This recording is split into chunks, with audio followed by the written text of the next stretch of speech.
रात का समय था। अंधेरे में चांद की मध्यम रोशनी सड़कों पर फैली हुई थी।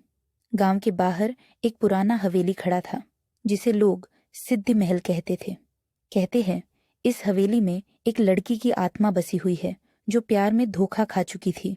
लेकिन इस कहानी की शुरुआत कुछ साल पहले की है।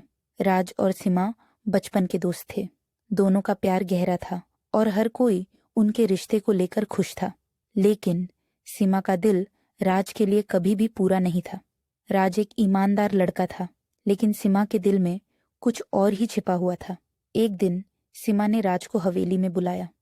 सीमा ने राज से कहा, मुझे तुमसे कुछ जरूरी बात करनी है, लेकिन हम इसे कहीं अकेले में ही करेंगे। राज ने उसकी बात मानी और हवेली की ओर चल पड़ा। हवेली का माहौल अजीब था और जैसे ही वह भीतर गया, सीमा की हंसी सुनाई दी। तुमने मुझे धोखा दिया है राज, सीमा ने कहा, लेकिन उसकी आवाज में अब कोई इंसानी ध्वनि नहीं थी। वह आवाज अब भूतिया लग रही थी। राज चौंक गया। क्या बात कर रही हो सीमा? सीमा का रूप बदल चुका था। उसकी आंखें अब रक्त से लाल हो चुकी थीं और उसका चेहरा जैसे किसी भूतिया आत्मा का रूप ले चुका था। तुम्हें जो चाहिए था वह कभी तुम्हें नहीं मिल सकता, सीमा ने कहा और एक तीव्र चिल्लाहट के साथ हवेली की दीवारों में घुस गई। राज डर के मारे कांपने लगा, लेकिन वह भाग नहीं पाया। अचानक हवेली के भीतर का वातावरण बदलने लगा और चारों ओर से सीमा की हंसी गूंजने लगी। तुमने मुझे धोखा दिया है और अब तुम्हें इसका परिणाम भुगतना होगा। राज के दिल की धड़कन तेज हो गई और उसकी आंखों के सामने सीमा की भूतिया तस्वीर घूमने लगी।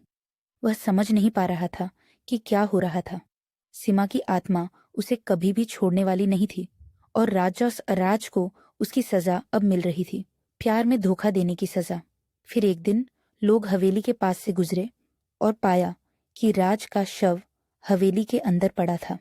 उसकी आंखें खुली थीं और वह सीमा की हंसी में घिरा हुआ था। कहा जाता है कि आज भी उस हवेली में सीमा की आत्मा घूमती है और जो भी किसी के साथ प्यार में धोखा करता है वह उसी सजा का शिकार बनता है। प्यार में धोखा देने का परिणाम कभी नहीं भुलाया जा सकता। आज भी जो लोग रात के समय उस हवेली के पास जाते हैं, उन्हें सीमा की चीखें और उसकी हंसी सुनाई देती है और उन्हें यह एहसास होता है कि कभी कभी प्यार में सच्चाई से अधिक ताकतवर कुछ और होता है।